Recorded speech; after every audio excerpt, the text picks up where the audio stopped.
Greetings, fellow travelers, vagrants, explorers, wildlanders, and welcome to episode 31 of the Retro Wildlands.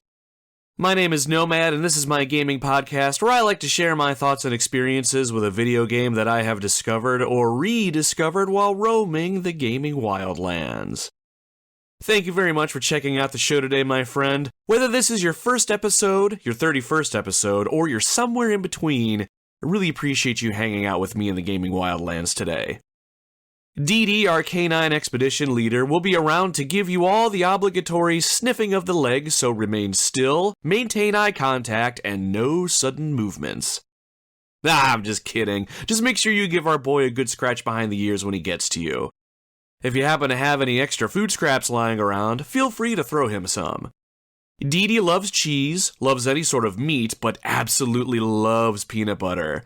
Now, if you're feeling brave, feel free to smear some of that peanut butter on his nose and watch the hilarity ensue. It's so damn cute. On today's episode, we're checking out a game that is literally the definition of mixed feelings for me. It's a game that I always find myself going back to in some capacity, and it's a game that's part of a franchise that I just cannot let go of. Today, my friends, we're going to dive into Parasite Eve 2 on the Sony PlayStation. On our very second episode of the Retro Wildlands, we checked out the original Parasite Eve. Parasite Eve was and continues to be a standout video game experience. It's an action RPG with a very unique story and a very unique gameplay experience. Players take control of Aya Brea, an NYPD police officer who finds herself in an extraordinary situation. One evening, Aya attends an opera concert and encounters the being known as Eve. Eve takes control of the lead opera singer via her mitochondria, the microscopic organisms that give our cells energy to function in our bodies. Aya and Eve are bonded by their mitochondria, and as the game opens, it's very evident that this bond will set the stage for the story to come. While the story of Parasite Eve certainly sets itself apart from other games and experiences, it was the gameplay that really gave the game a unique identity. Battles took place in real time, allowing you to move Aya around the battlefield in order to avoid enemy attacks and set herself up offensively. As Aya's mitochondria evolves, she's given some pretty extraordinary abilities. Probably best described as magic, but Aya can do things like channel all of her energy into a single bullet, she can heal herself, hinder her opponents, and much more. Weapon and armor were made upgradable, allowing for a fairly robust customizable playing experience too. But what made Parasite Eve stand out, at least for me, was the amazing story. As the game progresses and we as the player learn about Aya, Eve's origins, and how both of these ladies are connected, it's very easy to be swept up in it all. Aya and Eve's rivalry really drove a lot of the story, and I always felt like I wanted to push forward to see how it all unfolded. You can check out our second episode of the show if you want to hear me ramble about it all in much more detail, but I will say, Parasite Eve is nothing short of a must-play video game experience that I think any gamer should get their hands on. So, when Parasite Eve 2 was slated to be released, I knew I had to get my hands on the game. In the sequel, our leading lady Aya Brea returns to face a new mitochondrial threat to humanity. Now, on the surface, though, the sequel is very much in contrast to the first game. The battle system is completely different, Aya's mitochondrial abilities are learned and used in a brand new way, and the control scheme is nothing like the original. By all accounts, Parasite Eve 2 really is nothing like the first game. During the late 1990s, early 2000s, games like Resident Evil were all the rage. The original Parasite Eve was often compared to Resident Evil since it was oftentimes called a survival horror RPG. So it almost seemed natural that the new entry in the Parasite Eve universe would attempt to follow a little bit more closely to that lineage. And while some argue that Parasite Eve 2 delivered a fantastic game experience, others feel that this game fell incredibly short. What are my thoughts on this one? Well, strap in, my friends. I have a lot to say about this game, and I'm excited to finally be able to talk about it with you. I've been sitting on a video review of this game for quite a while that I put together with a lot of my thoughts that I never did quite finish, so now it is finally time to let the world know what Nomad thinks about Parasite Eve 2. Now, before we get to that, I usually like to take a little bit of time before the main episode to give everyone a peek behind the scenes here in the Retro Wildlands. I just like to chat you up for a few minutes and let you know how the show itself is going, what projects I may be working on, what games I might be playing, read any comments I received from the Wildlands community this week, and maybe what's happening in my own life. If none of that sounds interesting to you and you're just here for the Parasite Eve 2 talk, no worries and no offense taken. You can just skip the rest of the intro by heading about 5 to 7 minutes up the road. Otherwise, put your feet up, relax a little bit, and I'll tell you what's been happening around here these days. So, if everything went according to plan, you're listening to this episode on Thursday, February 23rd. If not, well, I fucked something up along the way. On Friday, the day after the Super Smash TV episode dropped, I caught a plane and headed out to San Antonio, Texas for my adult job, and I had every intention to create an episode on Parasite Eve 2 using a script from a video review I put together that I never finished, the one I mentioned earlier. The idea being that it should be the same quality episode, less work on my part, and I keep my weekly posting commitment. But life happens when you're busy making other plans, I'm told, so if this doesn't post on time, something happened along the way, and you have my deepest apologies. But either way, if you're hearing my words right now, whatever day this dropped, we did it, you guys. We're out there. Hooray! So since I'm writing and recording parts of this show a little bit out of order, I can't really tell you right now how my trip to San Antonio went overall, but I'm hoping I came back with some things to add to my gaming collection. About 30 minutes or so from where I'm staying, I found a retro video game store that looks pretty legit. So if I can get some downtime, I'm gonna grab a car and head that way and see what treasures I can find and bring back. Ever since I started collecting for the PlayStation Portable, I've been pulled into the wonderful world of retro game collecting. I've acquired a bunch of older systems that I used to own when I was a kid, and got my hands on some things that I just completely missed out on. I've also reacquired a lot of the games that I used to play when I was a kid, so that's been pretty awesome. I'm really enjoying the hunt and finding things in places that I'd never expect. So hopefully my Texas trip is fruitful from that end of things. So as far as the podcast itself goes, just to give you guys a quick peek there, we're still trending slightly upwards when it comes to downloads after each episode.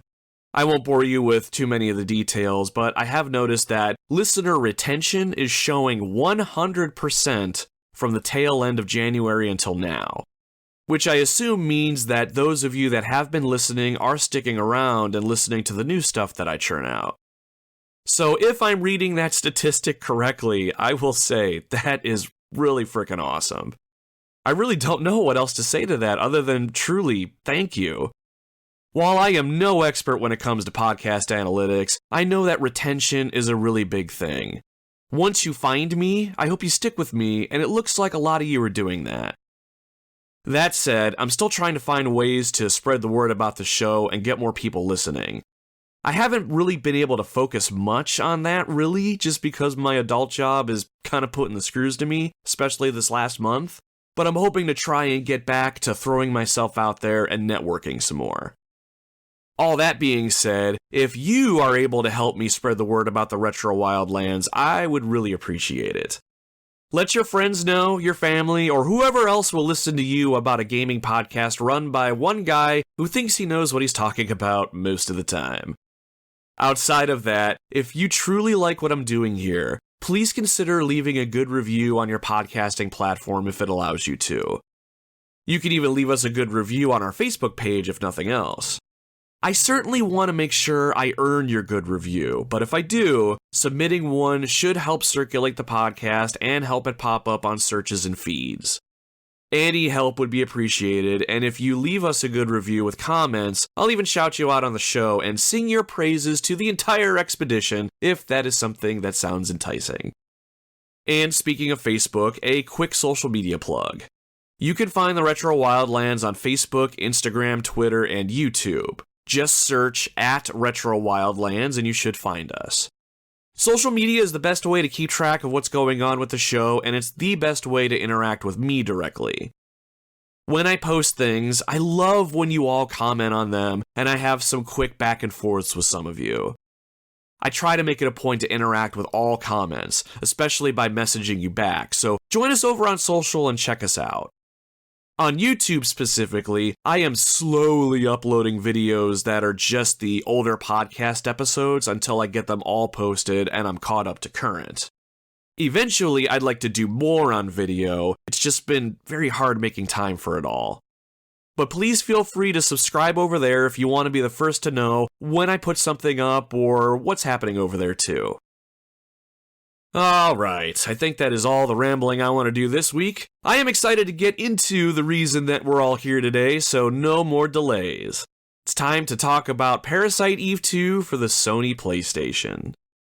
Squidge from the Waffling Tailors podcast wrote into the show on our Twitter and said, "Always love the enemy sound effects in this game. My favorite was the sound of "ooh" in the labs. Absolute banger of a game. Never managed to complete it though." You're absolutely right, Squidge. The sound effects in this game are just top notch, specifically when you were talking about the enemies. You're gonna have to let me know though, is the ooh sound that you're talking about one of those electric manatee thingamajiggies in the shelter area? Here's what they sound like. Those things are awesome. Enemies are really unique, and you can figure out what enemies you're fighting just by hearing the noises they make. They are that distinct. I especially love the weapon sounds in this game, too. Firing most weapons feels unique and weighty, but I especially loved some of the sounds that you make when you reload your weapons. Just sounds crisp, and I love it. Squidge, I hope you do get a chance to go back to PE2 and finish it one day. I'd be curious what your final thoughts are. And thanks again, my friend, for writing into the show. I really appreciate it. Jay from the Waffling Tailors podcast also wrote into the show on Twitter and said, "For the longest time, PE2 was the only PE for us. The first one was banned here in the UK for its violent intro. PE2 has always been a favorite action RPG for me. It has everything: wacky storyline, fantastic weapons, new game plus, and a great protagonist." Now that's interesting, Jay. I knew the opening to the original Parasite Eve was pretty violent for what it was, but I never knew that there would be some countries out there that would just ban it outright. But I agree with all the reasons that you love PE2. The storyline is pretty out there, the weapons are very unique, the New Game Plus mode is the reason I kept playing this game over and over again, and Aya Brea will forever be one of the most badass video game characters of all time. End of discussion. I'm glad you've been able to play and appreciate this game, even if the first one was off limits. Thank you for writing into the show as well. It's always good to hear from both you and Squidge. For those of you listening, I encourage you, check out the Waffling Tailors podcast if you enjoy video games. They were nice enough to let me on their show at the beginning of the year where I got to talk Resident Evil and a few other games with them, so head on over to your favorite podcasting app and check them out. Released in North America in the year 2000 on September 12th, Parasite Eve 2 continues the story of Aya Brea 3 years after the conclusion of the first game. Aya has left New York and has settled down in Los Angeles, where she's joined up with the FBI, where she works as a member of their MIST unit, Mitochondrial Investigation and Suppression Team. Even though the incident in New York is long over, creatures born from mutated mitochondria still appear from time to time, presumably remnants of the New York incident. Aya uses her abilities to hunt down and terminate these creatures before any harm can befall any other human being. One fateful day, Aya gets a call that sends her to the Acropolis Tower in Los Angeles, where a group of creatures have seemingly invaded the tower and started wreaking havoc. As Aya investigates the tower and tracks down the origin of the threat, she starts to learn that the events in the tower are connected on a scale much larger than she ever thought possible. The information she finds and the clues she gathers points her towards a conspiracy that has some very far-reaching impacts, and Aya herself will have to come face to face with her past. Can Aya uncover the truth behind the most recent creature outbreak and understand how she herself fits into it all? That, my friends, is where we come in. So let's suit up, Wildlanders. Grab your M93F handguns, stock up on some recovery aids, and don't forget to level up your mitochondrial powers. We're going to need every tool at our disposal to help see this through to the end and discover the truth, even if the truth threatens to end Aya Brea once and for all.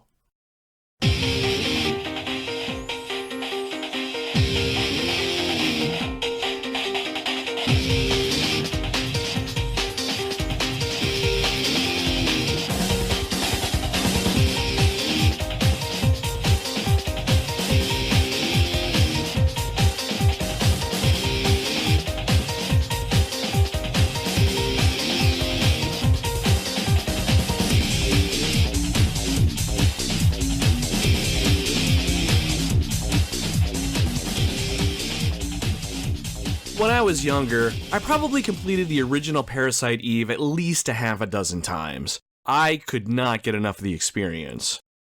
When I learned there was going to be a second game in the series releasing in September of 2000, I was immediately overjoyed and started saving my pennies yet again. I was eager for a new adventure in the world of Aya Brea, and I wanted to learn more about her and her mitochondrial powers. When I finally popped this disc into my PlayStation, I began a journey of conflicting feelings. I couldn't deny that I loved this game and found myself playing through it multiple times. I loved being able to play as Aya Brea again, and even today, she continues to be one of my favorite video game characters of all time. I loved a lot of the gameplay. I thought the story was pretty alright, and I really appreciated that the New Game Plus feature attached to the end of this game gave me a ton of reasons to keep coming back. But now that I've replayed this game again as an adult with many more gaming experiences under my belt, I started to see some cracks in the overall foundation. Some spots where the paint wasn't quite even. Some streaks on the glass, if you will. Still, this game did plenty to stand far apart from the original game to showcase a unique experience while keeping the same charm, mystery, and enjoyable combat as the original. But no matter how I look at this game, it seems like there was always something that was just holding it back. I'm really anxious to get into this game as a whole and peel back the layers on this one. While I absolutely think Parasite Eve 2 is a great game and I can't deny how much fun I have with it, I'm seeing more shortfalls than I remember seeing when I was a kid. Does that kill PE2 altogether for me? Or will it continue to endure as one of my favorite games? Let's take a journey into the game that is quite literally the definition of mixed feelings for me. The game that I go back to for all the wrong reasons, and the game franchise that I just cannot let go of. Now before we do all that, let me touch on spoilers really quick. I'm not going to discuss major plot points or get any big chunks of the story into the discussion today. I am, however, going to be covering the very first area of the game, the Acropolis Tower, in a little bit of detail as I use it as a backdrop to talk about some of the gameplay features and other things. I'll try to gloss over some of the more story-prominent parts, but if you've never played this game before and want to go into the game completely blind, this is your warning. While the game has been out for over 20 years at this point, I just wanted to be a little transparent and let you know that you're going to need to make your own decision here if you want to keep listening. Again, the things I touch on, they are very minor.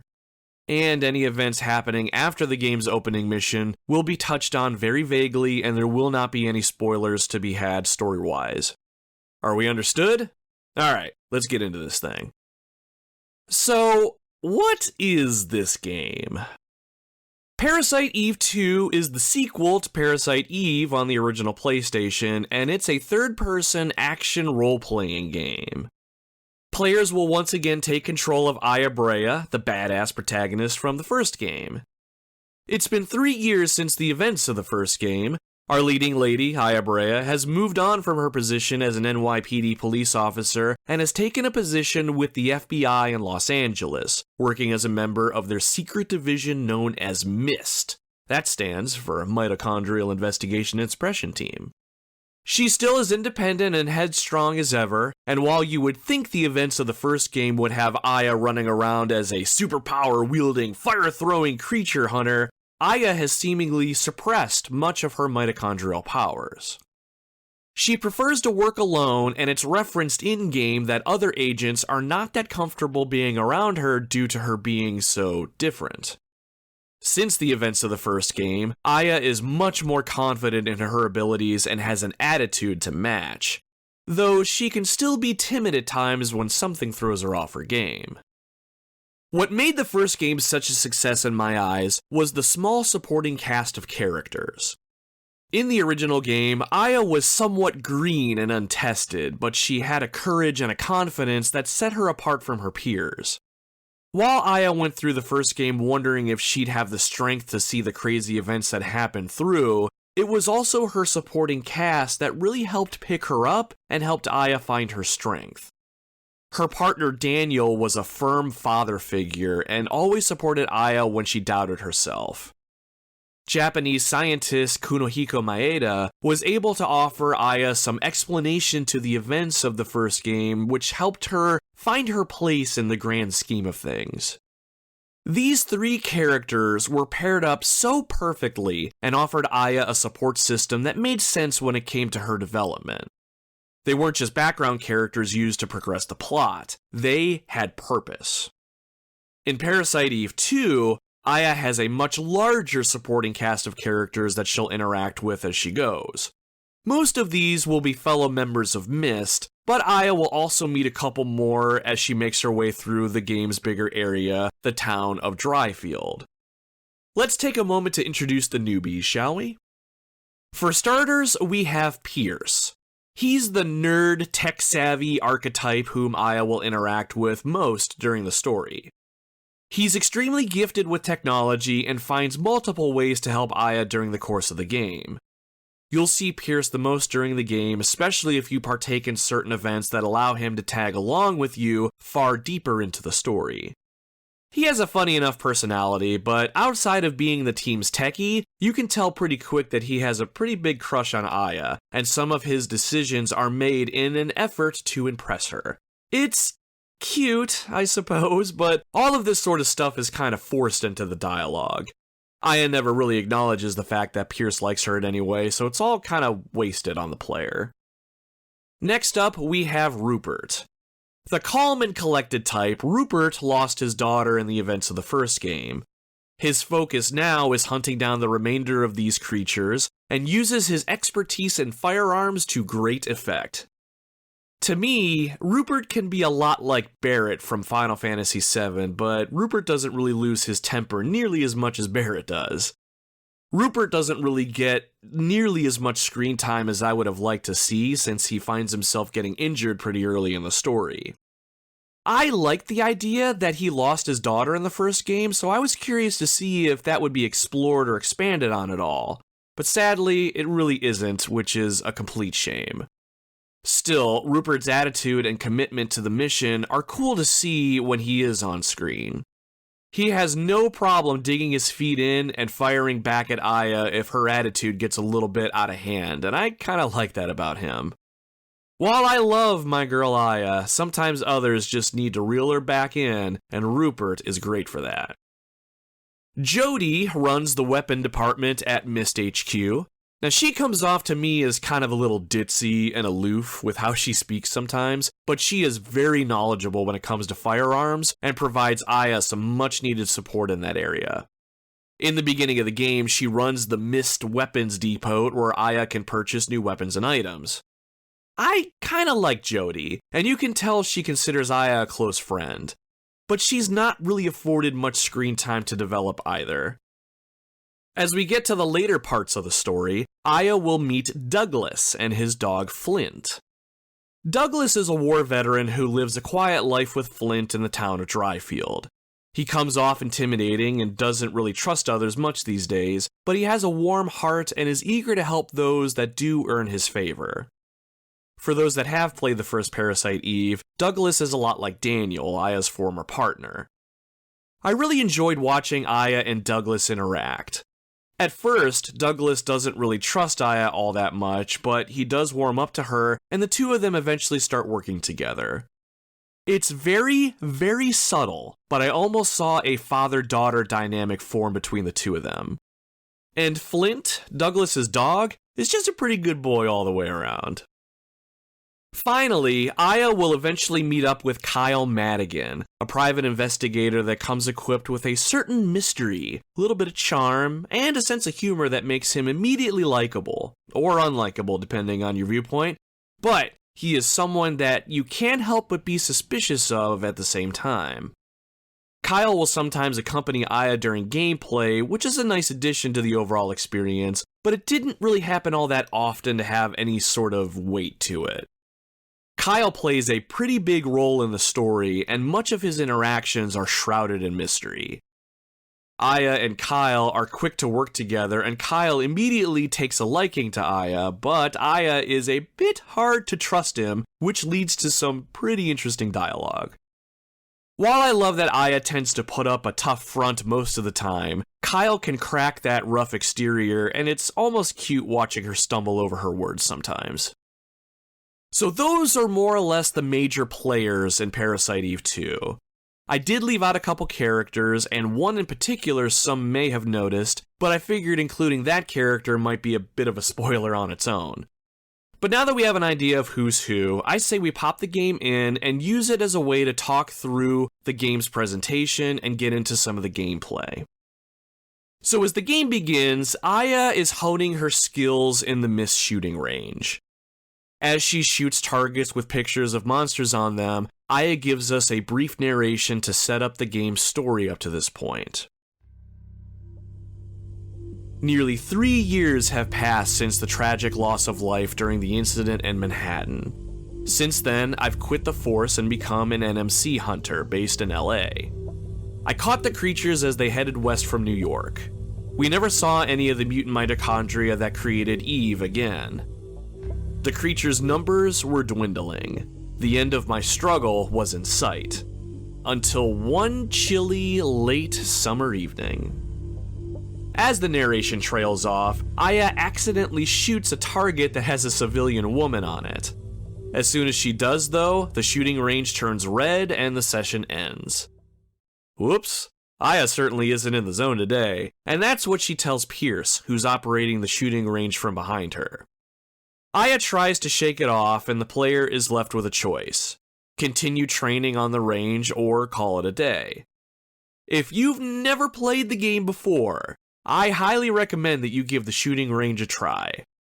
It's more or less an optional tutorial that gives you a rundown of the game's controls, specifically when it comes to combat. So I think at this point, this is a good time to cover some of the gameplay features in Parasite Eve 2. The differences between how the first game in the series plays and the second are very vast. Aya controls completely different, combat mechanics are overhauled, and the systems used to level up Aya are all brand new. There's a lot to cover, but let's stick with the basics for now. Then we'll really get into the details when we're on site of Aya's first mission at the top of the Acropolis Tower. So right out of the gate, the biggest thing we need to know about Aya is how she moves. Like I mentioned before, the Resident Evil series was all the rage around this time, and the developers of Parasite Eve 2 certainly seemed like they wanted to capitalize on that craze. This game controls very much like an old-school Resident Evil game. So, you know what that means. We have tank controls. Woo! Because I am such a lover of this control scheme, a decent amount of games that I've covered on the podcast have them, so I'll keep the explanation quick since longtime listeners have probably heard this speech a dozen times already. Now normally, when you control a character in third person, pressing a direction on the directional pad on your controller makes your character move in that direction relative to the view of the camera. The tank control style has your character move relative to the direction the character is facing. Pressing up on the directional pad moves the character forward, down on the directional pad has them move back. Pressing left and right only makes your character pivot their bodies in that direction. It is pretty much as clunky as it sounds, but I love this control scheme. For games with fixed camera angles, this control scheme really does make sense. Shinji Mikami, the director of the first Resident Evil game, felt that the combination of fixed camera angles and tank controls would help the game become a little bit more scarier, fill it with a little bit more tension. Movement is as limiting as your view of the playfield, which can create some tension when you can't see your enemies and your character isn't the most nimble. And while I personally buy into that idea, and I am a huge advocate for tank controls, they are admittedly a little out of place in this particular game. But we'll get into how the game controls and how that impacts gameplay a little later. So with regards to the shooting range, Aya will have a choice of 5 difficulty levels. Definitely start with level 1, as it will teach Aya the basics on shooting. As you progress in difficulty, you'll learn a little bit more about how Aya moves and how she engages enemies in combat. I can't speak to any other third-person shooters on the PlayStation, but games like Resident Evil would have you hold one of the shoulder buttons on the controller to raise your weapon, and you'd have to press a button on the control pad itself to fire that weapon. You'd need to line up the enemy using the directional button before you decided to shoot. It can be kinda hard, especially if the fixed camera angle hides an enemy off screen. In order to try to work around this limitation, Parasite Eve 2 employs a lock-on system during battles. This is a fantastic feature, especially since the pre-rendered static backgrounds can hide those enemies off screen that you can't see, like I said. More than that, some enemies move rather quickly, and the lock-on feature helps you keep tabs on them. However, the lock-on system has one huge drawback. Because Aya is locked on to that enemy, she'll automatically start to swivel her body in the direction of that enemy like she's on a rotating platform the moment you stop moving her. If you're moving Aya and you let off your directional pad for just a moment, Aya will start to pivot her body towards the enemy. This doesn't always help if you're trying to get away from a threat and not run towards it. Plus, it just helps make the experience feel even more clunky. Once I understood this though, and began to work with this shortfall, I was able to make this lock-on feature work for me instead of against me. A great example is the chaser enemies in Dryfield. These enemies are the big horse enemies for those that have seen them before.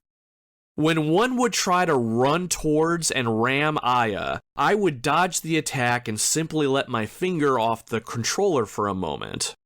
The speed in which Aya automatically pivots versus me trying to manually make adjustments is usually pretty smooth on its own, allowing me to follow up with an attack rather quickly.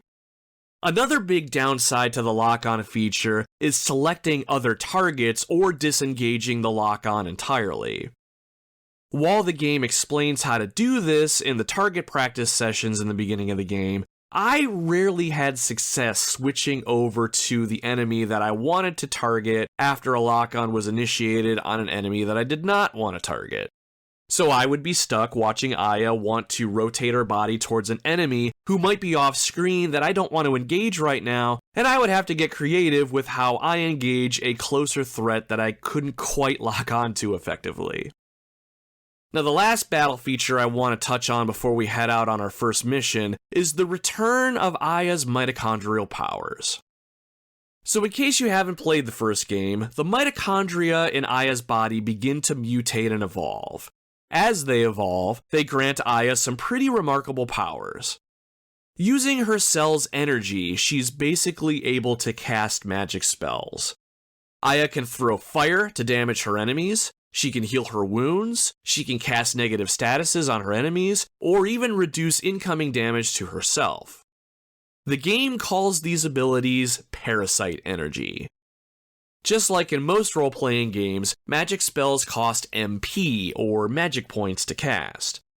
This is very much true for this game. As you gain access to more Parasite Energy, the more versatile you're going to become in combat. Now actually using these spells, that can be the tricky part. Aiming some of Aya's parasite energy can be a bit of a chore, even with the lock-on feature. Pyrokinesis, Aya's bread and butter fire spell, fires straight out in front of her, which is fine. Combustion, on the other hand, has more of a cone-shaped damage area. Obviously, the best way to use this ability is to capture as many enemies in the damage cone as possible before execution.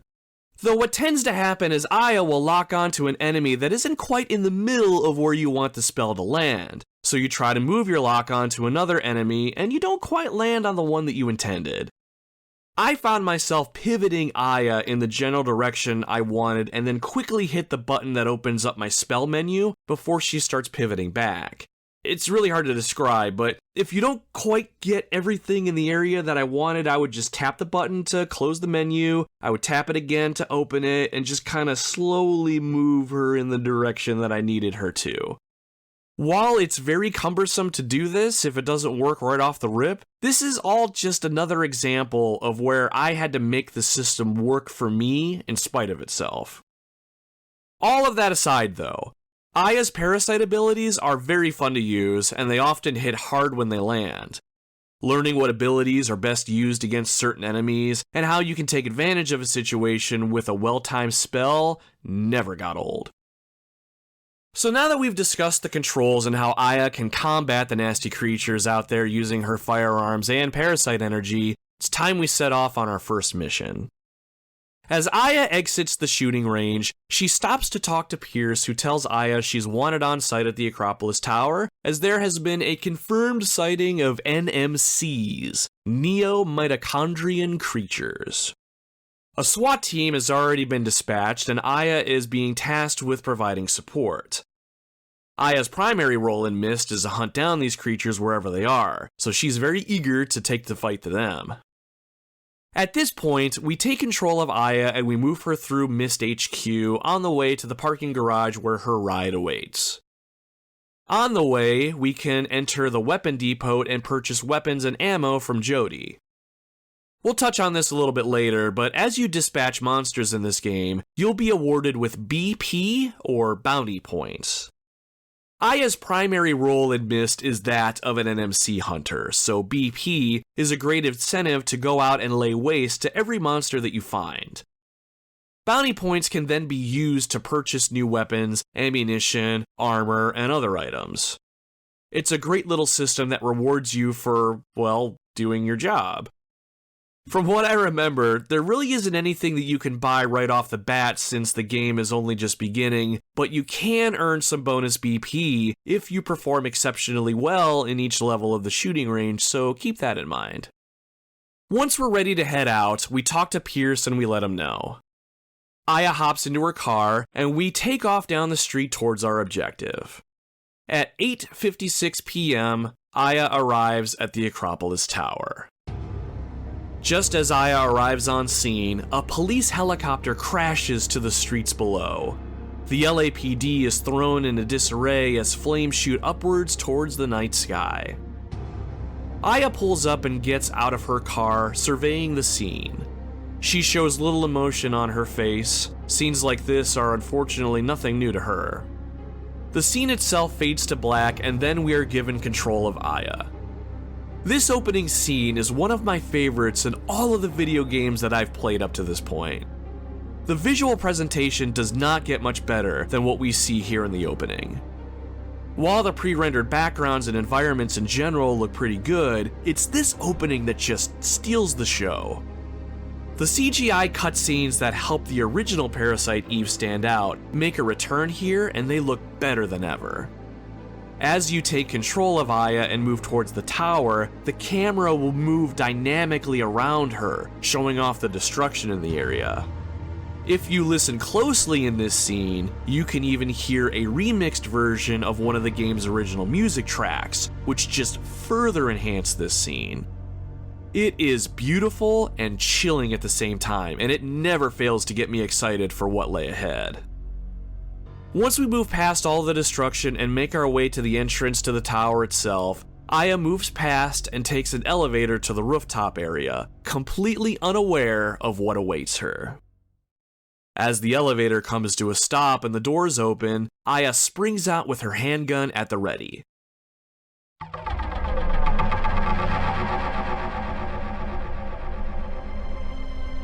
The music here is pretty tense, and when you're given control of Aya again, I always feel a tinge of excitement ramping up. I just get so anxious to know what's going to be behind the next corner, past the next door. We move Aya down the hall and through a set of doors. Once through, we quickly discover what happened to that SWAT team that came in before us.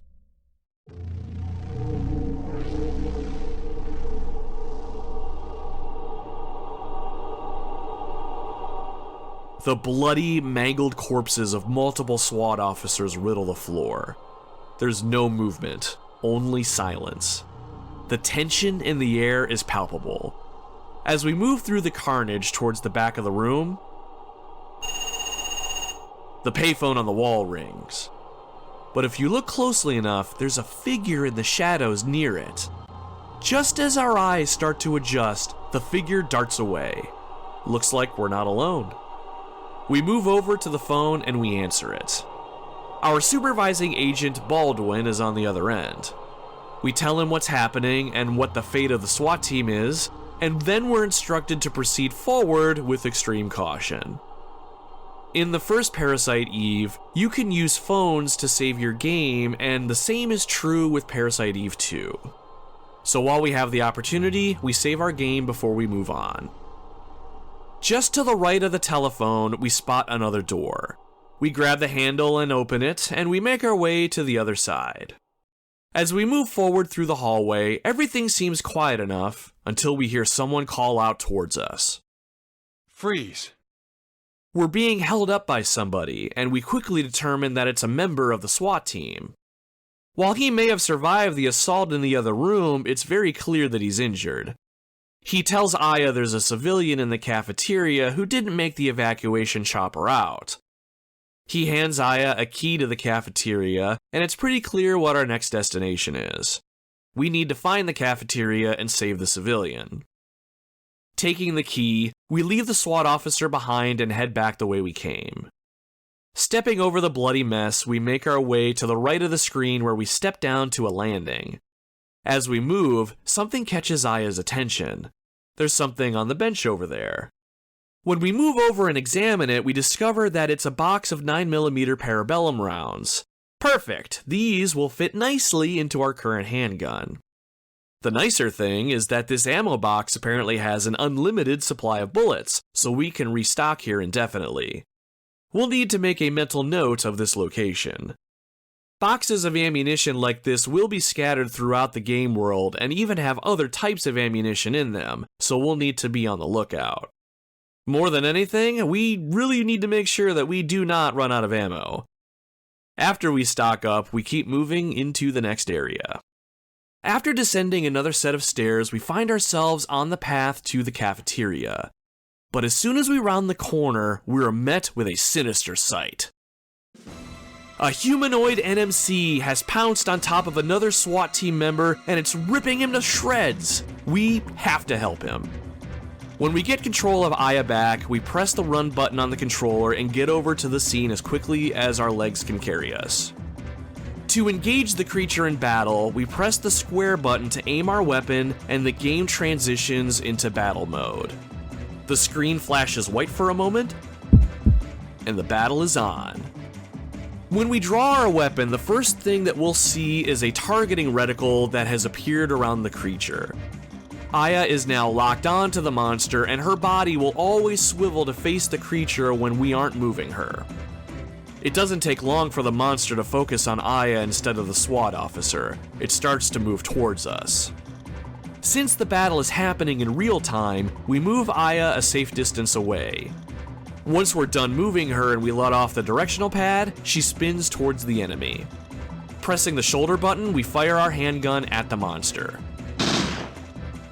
The primary fire mode for our M93R is a 3-round burst fire, and all 3 shots hit our foe. The damage done to the creature pops up as a number next to it. 3 shots to the chest is pretty decent, but it's going to take more than that to win this fight. As the creature gets closer, we turn Aya around and have her move away again. Resetting our position, we fire again.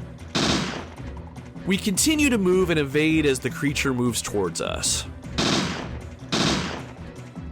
Soon the creature goes down and it does not get back up. It melts into a pile of goo, and we automatically reload our weapon. After this, we are shown our on-screen reward. For taking out the creature, we're awarded with experience points and bounty points. Now, we've already covered bounty points, but what about experience points? What do those do in Parasite Eve 2? Let's take a second and I'll explain it to you. Yeah, I know the SWAT guy over there is bleeding out, but he'll be fine. This is just gonna take a minute. So unlike the previous Parasite Eve and most other RPGs, there is no leveling system here for Aya herself. You can use experience points to unlock and level up Aya's repressed mitochondrial parasite energy. You have the ability to unlock and upgrade offensive spells as well as defensives, so you can make it a point to either gather as many offensive spells as you can, or you can prioritize survival with upgrading defensive and healing spells, or you can do a combination of both. This allows you to sort of customize Aya and her development as you go, and you aren't limited to a preset path. Personally, I always made it a point to upgrade my main offensive fire spells first, then I prioritized healing and defensive buffs, but that's just because I personally favored damage dealing more than I did anything else. To me, I don't have to heal myself if everything that's trying to kill me is dead. And more than that, there is nothing quite as satisfying as walking into an area full of monsters and setting everything on literal fire. But like I said, the nice thing about this system is that you can mix and match it however you want. If you want to rely more on firearms and focus more on weapons-based combat, you can do that. There are defensive abilities that you can focus on that will increase your raw attack and reduce incoming damage. How you use Aya and her abilities is completely up to you. Speaking of firearms, let's touch on those really fast. One of the things that I always enjoyed when playing the first game was the firearms-based combat. While it's completely different in Parasite Eve 2, it's still pretty enjoyable for the most part. Aside from using Aya's mitochondrial abilities, she'll mainly rely on a firearm in combat as her primary means to dish out the hurt. While there are considerably less customization options in this game compared to the first, Parasite Eve 2 sports an impressive arsenal of weapons. You'll start the game out with a handgun, but much more will be made available to you to purchase with your accumulated bounty points. Weapons include handguns, shotguns, submachine guns, grenade launchers, light machine guns, and a highly customizable assault rifle. Each weapon type is useful in their own way, and it's up to you to figure out how best to use them. Some weapon types can also come with multiple types of ammunition, further expanding on their usefulness. Personally, I favored the M4A1 assault rifle. It always felt like it was packing a punch, and I loved all the attachments that you could purchase for it. A bayonet attachment that you would stick at the barrel of the gun allowed me to dish out decent damage physically while saving ammo, and the underbarrel grenade launcher, as another example, was perfect for dealing massive damage at longer ranges. There's also a laser beam attachment for this gun because why not? Now speaking of attachments, some weapons have some built in. Take my second favorite weapon, the MP5A5 submachine gun.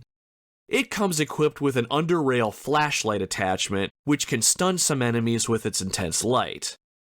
It is almost essential for some enemies, like these creepy crawly creatures that can cloak themselves. Overall, I can safely say that every weapon that I used in this game felt really good, and all of them have their uses.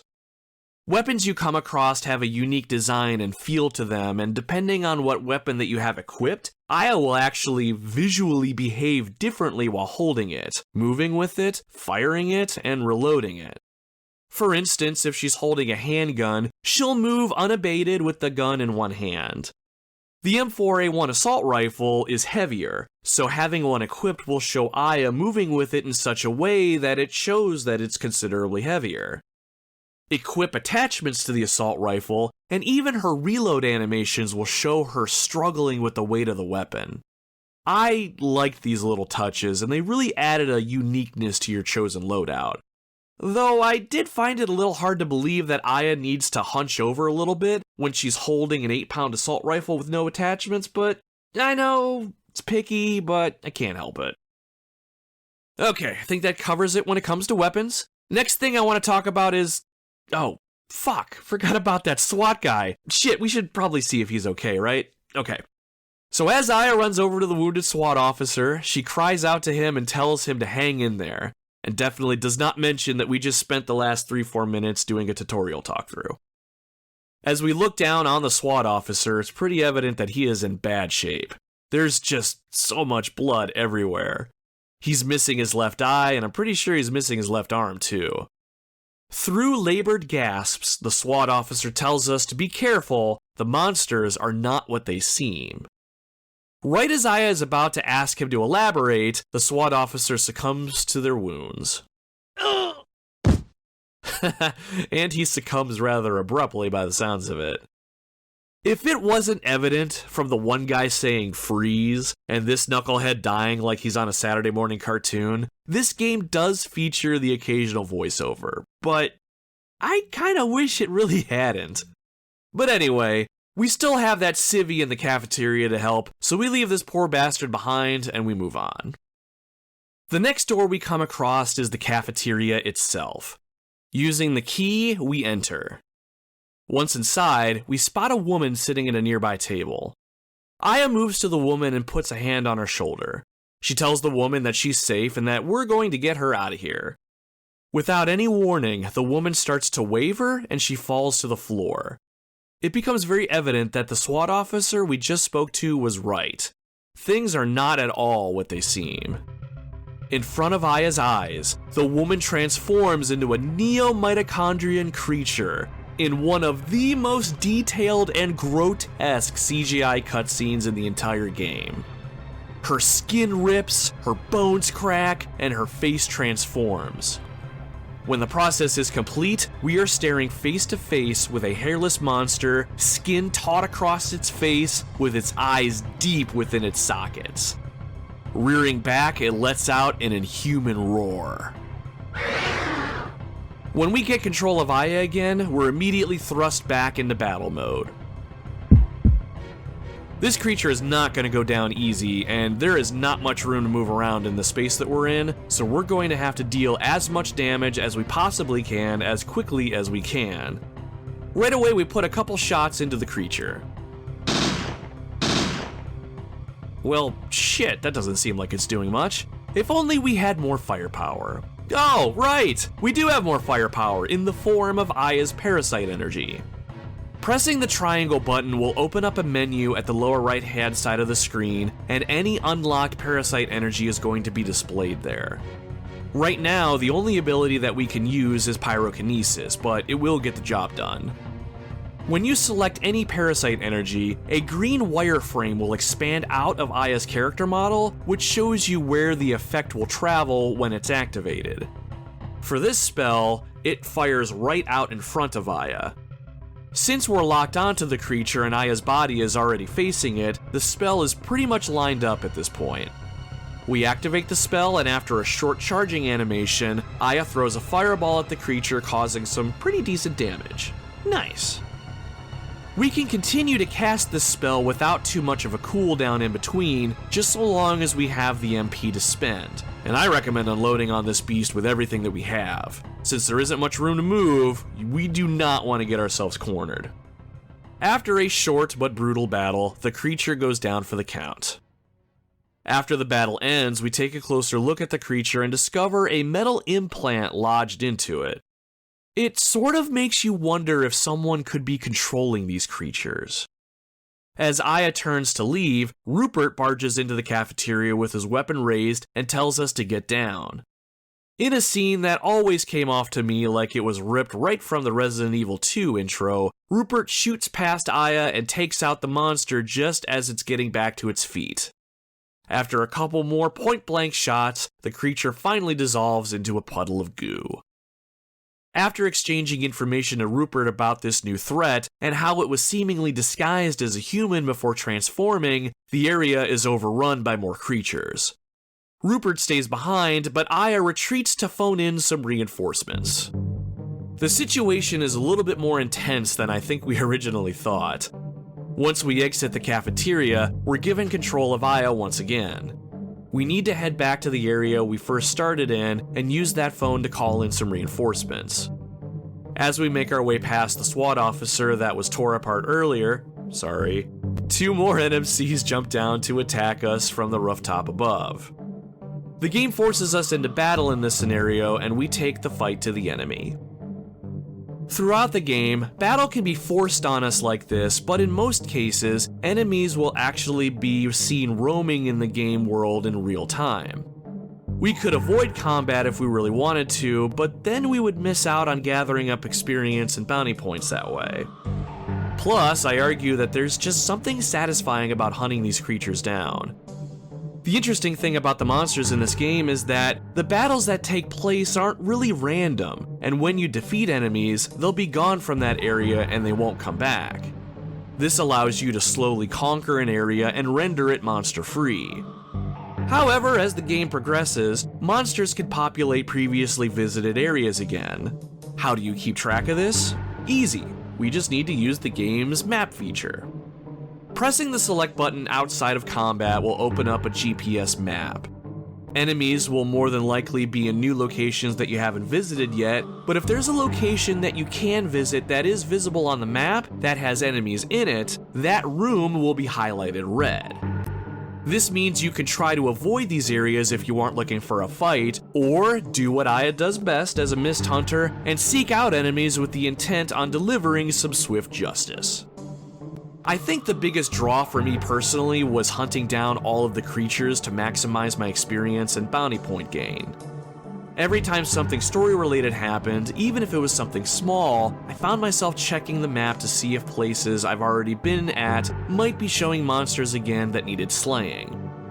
The drawback to this is you're going to find yourself constantly backtracking to areas that you've already been to just to fight more monsters. It can get very repetitive for some people. Now moving on, eventually as we move through the tower area slaying monsters along the way, we come across a church, the one location in the entire tower that just seemed very out of place for me, but whatever. When we enter it, we spot Rupert and he is in some serious trouble. We see him being attacked by a large man in a green suit. We can't see his face since he's hidden behind a mask. But without a word, the man drops Rupert and escapes by jumping over Aya and out a stained glass window. Aya considers following Rupert's attacker, but thinks better of it and goes to his aid instead. Rupert is clearly injured, but tells Aya to chase the man down and get some answers. In an optional scene that can be missed if Aya doesn't go to the right side of the room off the church at the right time, Aya will overhear someone talking about removing all evidence of the outbreak and how someone called Number 9 will create a diversion. Aya discovers a bomb, and the gravity of the situation really sets in. What the fuck is going on around here? Aya finally finds the hulking man on the roof, and after a short battle, the explosives that Aya has been finding are all triggered. Rupert and Aya escape by helicopter in the nick of time, however, our heroes have more questions than they do answers. Back at Mist HQ, Aya is tasked with heading to the Mojave Desert, specifically the small town of Dryfield, to investigate some possible creature activity. Clearly annoyed by this, Aya isn't too happy about the new assignment until Pierce discovers that sand was found in the metal implant that Aya found attached to that large creature she dispatched. And the sand was linked to sand found only in the Mojave Desert. Seeing that her new case is most likely connected with the tower incident, Aya eagerly packs her bags and hits the road. This is where the game proper truly begins. It's up to Aya to figure out the connection between these events and put a stop to any threats to human life. However, the deeper that Aya descends into this mystery, the more we learn that this is not just a simple outbreak. Larger forces are at play behind the scenes, and we learn just how far some people will go to create their vision of the ideal future for all of mankind. So that's the story set up in the first area of the game in a nutshell. There's certainly a lot going on, and the story, at least at first, is pretty engaging. I remember being very curious as to how the story was going to unfold here. Now, setting the story aside just for a little bit, I did want to speak a little bit more to the game's presentation before we continue on. If you've played the first Parasite Eve, you'll notice the similarities as well as the changes when it comes to the overall presentation. Pre-rendered backgrounds return here, and they are gorgeous. The areas that you'll be making your way through are often littered with little details, and are further enhanced when the player inspects them with the X button. When Aya would enter a new area, I would spend more time than I probably should have, taking in that area and inspecting everything that I could. Not only does Aya give the player information on what she's looking at, she may even throw in her personal thoughts about what she's looking at or thinking about at that particular point in time. This helped immerse me in the experience and added a layer to the storytelling in some spots. You might even find an item or two hidden in the environment as well. I remember being legitimately creeped out when I was younger when I examined the window into the general store when I first got to Dryfield. Aya thought she saw someone staring out at her, but dismisses it as if she's seeing things the more you examine the window. It made me feel very uneasy as I started my adventure in that desert town. I remember being a little nervous when I eventually unlocked that store and got to venture inside. Would whoever I thought I saw be in there still? This right here is one of the high points of the game for me, how it can pull you into its world with just a few lines of text if you let it. The biggest drawback to this, though, is that there are some deeper story elements that you'll potentially miss out on if you don't examine everything in the environment. Without spoiling too much, later in the game you come across a huge creature who can actually speak. Eventually, you track it down and you kill it, and you claim a key card off the corpse. At that point, you can assume the creature used to be someone who worked in the shelter area that you're in, but that's about as far as it goes. It's up to you to come across a specific person's diary to understand how and why he became a creature, and even find the area that the creature was locked in until it eventually escaped. So while exploring your environment thoroughly can reward you with additional story elements further pulling you into the world, you have a chance to miss out on some of these awesome extras, which is just a complete shame. Taking that a step further, the game actually has multiple endings, and only when the player finds everything they need and performs actions in a specific order do they finish the experience with the best ending. Did you happen to find the teddy bear hidden in that one area that you're only in for a few minutes the whole game? No? Then too bad for you, because you are not getting the best ending. Okay, rant aside, back to the presentation. Character models are upgraded, which now feature subtle facial animations, and even what I have to assume is some subtle motion capture in some spots. The monsters you face, though, are a little bit of a mixed bag for me. Some creatures really look awesome and are genuinely creepy. It's very haunting to look at a creature that was once human and see hollow eye sockets staring back at you. However, I didn't really care for the design of some of the more powerful boss monsters, like the Burner with his flamethrower attachment. While the fight against the Burner itself is an interesting one, this elephant-sounding creature really just seems out of place in this game, even given some of the story's reasons for why some of the game's monsters exist in the first place. As the story progresses beyond the Acropolis Tower, you'll find yourself in areas such as the Dryfield abandoned desert town, underground mines and cellars, a secret underground facility, and even a location acting as a greenhouse of sorts that's flush with flora and fauna. At first, I rather enjoyed most of the areas that you would explore in the game. The town of Dryfield feels very lived in and rustic, The mines are genuinely dark and foreboding, and the underground shelter area gives off this very modern government conspiracy kind of vibe. But the bad thing about these areas is that they become rather bland rather quickly. Part of the core gameplay requires a high amount of backtracking through areas that you visited before, so these locations will start to get really old really fast. Especially when you reach the underground facility. It has 2 floors that look practically identical in layout and appearance. If it wasn't for the game's map feature, I would have been lost. And even with the map feature, I found myself turned around multiple times. Now, like I mentioned before, I loved going into a new area and really taking it in by exploring every detail that I possibly could. Though the second time I returned to an area, that allure and curiosity vanished almost immediately. I would go so far as to say the descriptions of the things that you examine in these environments adds more to the presentation than the visuals do sometimes.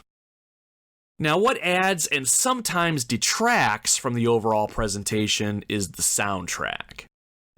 You spend a lot more time exploring areas when you first come across them, and the soundtrack does a pretty good job creating an ambience that immerses you in some of these areas and moments. At least the first few times you come into a new area.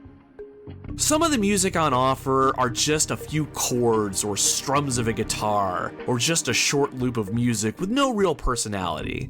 It's almost too ambient. Veterans of the first Parasite Eve will catch some of the music from the first game making a return though. The game's main musical themes are in place in key moments and they're remixed well enough. The track Out of Phase that plays in the police station of the first Parasite Eve is redone for the Mist headquarters and other areas that act as a safe place, for instance.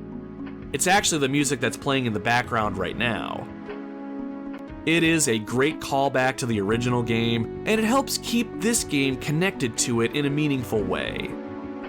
The soundtrack does go off on its own as the game progresses, leaving behind its predecessor, which is fine in its own right. It has a way of making you feel connected with the original, and is still used to create its own identity, though the new identity it's trying to create is kind of a rather bland one. When I was younger, I really liked the soundtrack as a whole, though now that I'm listening to it with a much older set of years, some of the shortfalls started to shine through for me.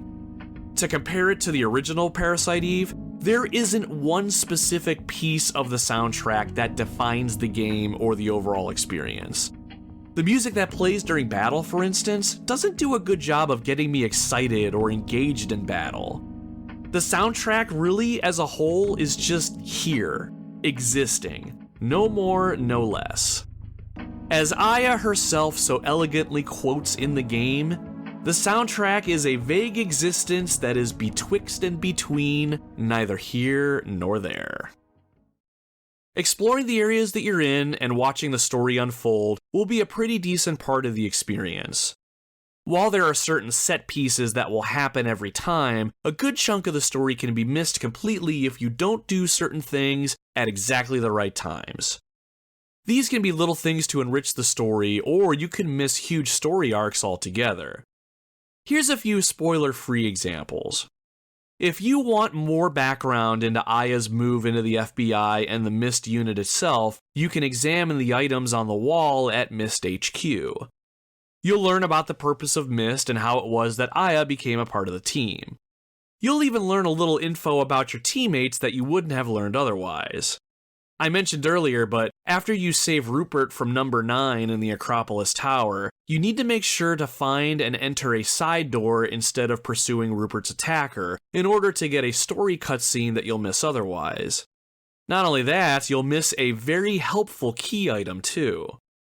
Here's one that kinda grinds my gears a bit, especially being such a big fan of the series as a whole. In Dryfield, if you examine a specific mirror over a sink in one of the bathrooms in the motel, Aya will start to talk about how it is that she still looks so young and speaks to the mitochondria in her body. Sure, it wasn't really needed for the story, but it was a great touch. So on one hand, I like that things like this are hidden in plain sight, things that serve as a reward for those that want to look under the haystacks for a needle or two, but on the other hand, I shouldn't have to examine a random sink just to get more story that I wouldn't have otherwise. I don't know, overall I'm pretty torn on the idea in general. Other than examining the background for added flavor, the story progresses in two other ways. First, we have the scripted segments that are sometimes accompanied with CGI cutscenes. These look great, they don't overstay their welcome, and they help build the world around Aya and the player. The second way the story progresses is through phone conversations that you have with some of Aya's support crew when you go to save your game. Now, these conversations aren't generally needed to be had in order to advance the story proper. However, to get the best ending, you do need to make a phone call at a very specific point in the story. I did enjoy these phone conversations, though. They do a decent job of character building when it comes to Aya's team. Problem here is that that's about all the character development you're going to get from most of the game's characters. The game does a decent job of setting the stage for everyone you encounter, but there are just too many people to keep track of this time around. And because of this, no one person really gets enough attention to be afforded any true character development. Now, as you're moving through the game, you're going to find yourself fighting many different types of monsters and enemies. There is one type of enemy that can really stop Aya in her tracks, though. It's an enemy so powerful that it can ruin the steady pacing of the game itself and slow it down to an arduous crawl. And that enemy is the game's many out-of-place puzzles. Now look, I love puzzles in games, but there are certain rules that need to be adhered to in my opinion. I actually laid out these rules in our Dino Crisis episode, and I'm considering calling these rules law at this point. Now first, a puzzle needs to make sense with regards to either the story or fit logically in the immediate environment. Second, a puzzle should not be so hard that you consider quitting the game over it. Third, you should feel a sense of genuine accomplishment when you do figure out the puzzle. So at one point in the middle of this game, you need to open up a cash register that has a key within it by punching the right numbers in order on the keypad. In order to figure out what numbers you need to punch in, you're going to have to do some legwork. You start off by walking around the Dryfield Motel, and you need to find a photograph of Wyatt Earp. You have to figure out his age, and then you have to figure out when the events of Tombstone took place. Then you have to do some math or something with those numbers. Now, to me at least, the way you solved this puzzle was not at all obvious, even with the clues that I found. This segment brought the game to a grinding halt for me. I don't remember how I solved this puzzle back when I was a kid, but when I replayed this game, I went right to the internet to get an answer. I did not have the patience to figure this one out. And unfortunately, that went with most of the other puzzles in this game. Later on down the road, you come across these colored tiles on top of this pyramid-type structure. You have to step on the tiles in a certain order, but what order? While there are clues scattered around the area, this puzzle required a ton of backtracking. Oh, and worst of all was the slider puzzle. No game on this planet should have a slider puzzle. And yeah, I'm looking at you, Resident Evil 4. Fuck, can you imagine that slider puzzle coming back in the Resident Evil 4 remake? The thought just makes me shiver. But sure, you can find a solution to a slider puzzle eventually, but I hate these type of puzzles with a blistering passion. They just take up so much time and destroy the game's pacing.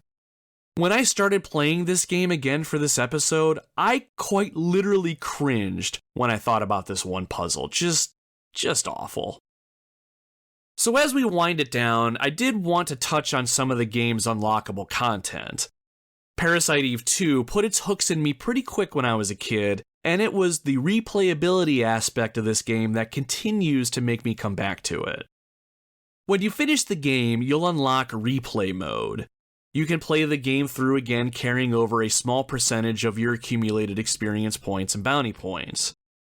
Also, depending on how much experience you've accumulated, you'll unlock the ability to buy new weapons and items at the start of the game. If you can achieve the highest rank possible, you'll be able to unlock a pretty awesome weapon. Many of you may already know this, But for you eagle-eyed Final Fantasy VIII fans, you'll have noticed that the weapon that number 9 carries, the big hulking man, is a modified version of the gun blade that Squall wields. Getting to use this weapon was an absolute blast. Just like in Final Fantasy VIII, you can swing the blade and right before it connects, you can press the trigger for some massive damage. It's a fantastic reward for completing the game and getting the best ranking. The more you play replay mode and complete it, the more things that you can unlock. But do you want a harder challenge? You should try bounty mode. Enemies are tougher, but the rewards are bigger. How about scavenger mode? This mode has less weapons available to you and items are scarce. And for the ultimate challenge, there's nightmare mode. This combines the hard enemies of bounty mode, the item scarcity of scavenger mode, and then cranks the difficulty dial up to 11. I have not personally attempted this mode, nor do I plan to. Getting stomped into the ground repeatedly does not sound like a good time to me, but maybe I'll get the motivation to give it a try one of these days. However, I would not count on it. So when you wrap it all up, Parasite Eve 2 is a fun game at its core, and one I think most people will enjoy if they give it a chance. While I'll be the first to admit that my nostalgia for this game is strong and I am a bit biased in some areas, there is a solid game to be had here. What it does well, it does well. Where it falters, though, it falters more noticeably as I've grown older. On one hand, the visual presentation is solid throughout. Though some of the later game areas can look a little bland, the CGI cutscenes, character, and enemy models look great, even by today's standards. Combat at its core is fun and satisfying. I loved playing the role of a bounty hunter hunting down creatures to load up on bounty points and loot. The story had the makings of something decent here. In the interest of keeping this particular conversation free of spoilers, I didn't really want to dive into them, but the story is pretty engaging, at least for a little while.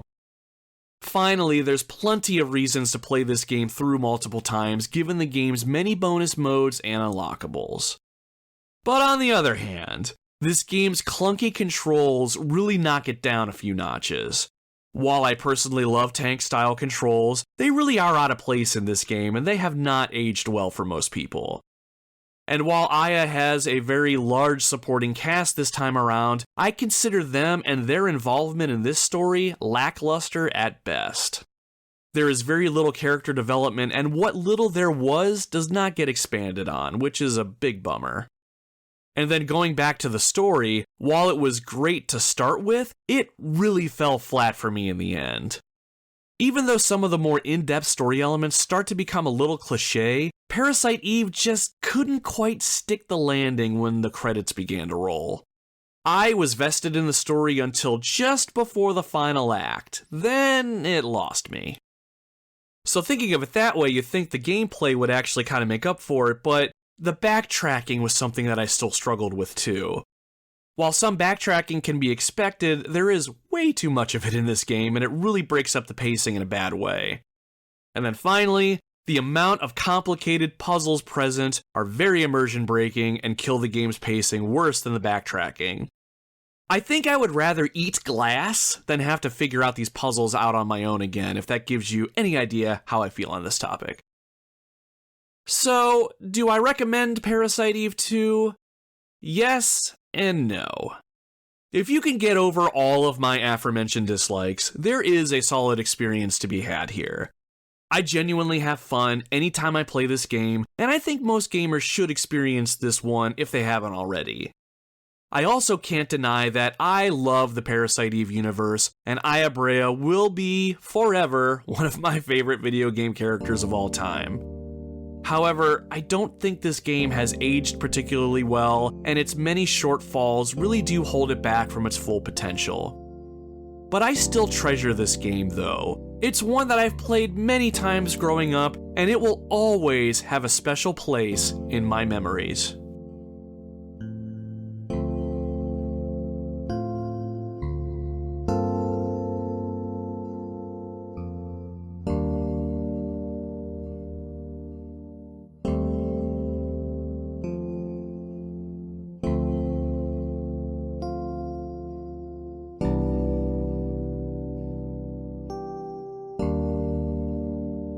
And that will do it for us today, my friends.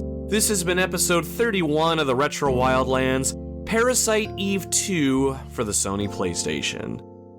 Thank you very much for tuning in and listening to the show today. I really appreciate having you here with us on our Wildlands expedition. This game and the original were a big reason I decided to ultimately launch this podcast project of mine. I've been hooked on the series as a whole since I was a kid, and while the sequel has its flaws, it will always be a game that I will hold close to my heart and one that will bring me some solid, good nostalgic vibes no matter what. Eventually on the podcast, I would like to cover the third and final game in the Parasite Eve franchise, the game known as The Third Birthday. It was a PlayStation Portable exclusive, and it completely changed up the gameplay and story experience. It's a game that I am very excited to talk about one day for a myriad of reasons. While I have a love-hate relationship with Parasite Eve 2, my relationship with The Third Birthday can probably be best described as passionate volatility. And I think I'll leave it at that for now, so stay tuned, my friends. Definitely more to come. If you like the show this week and want to show it and myself some support, please take a moment and leave a good review on your preferred podcasting platform if you can. Good reviews should help circulate the podcast, and it should help it find more people. Another great way to help the show would be to spread the word about the Retro Wildlands to your friends, your family, and anybody else you think might like the show. Here's a suggestion. Next time you're in an airport terminal waiting on your flight, and that one random person wants to talk to you about your travel plans or show you pictures of their family and you just do not care about any of it, deflect all of that by talking about the Retro Wildlands podcast. You'll either get to talk about video games with that person, or that person will get so bored out of their minds, they'll leave you alone. So, it's a win-win, I'd say. And while we're at it, make sure you follow or subscribe to the show on your podcasting platform as well. This way you'll get notified right away when I drop new episodes. While I try to drop a new show every Thursday, I have been known to post a show later in the day or a few days after Thursday if things are not going the way that I want them to, or things like my adult job get in the way. Following or subscribing will make sure that you're always on top of new content. So, what's coming up next time?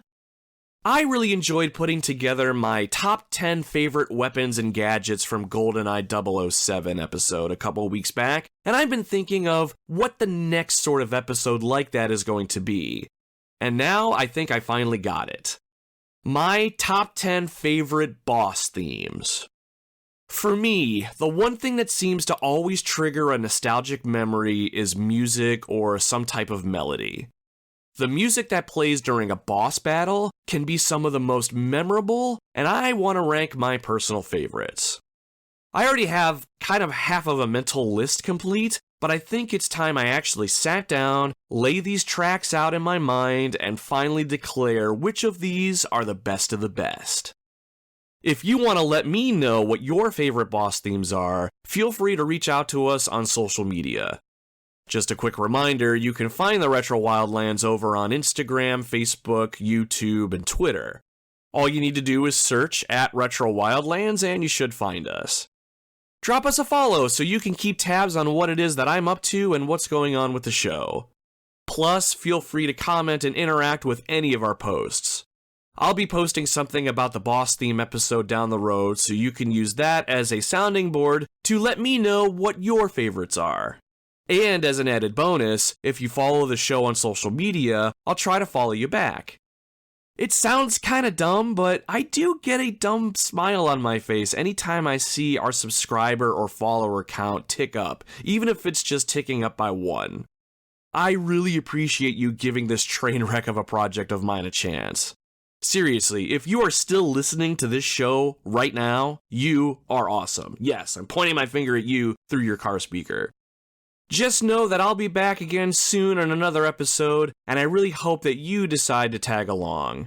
Everyone is welcome to join us on our Wildlands expedition.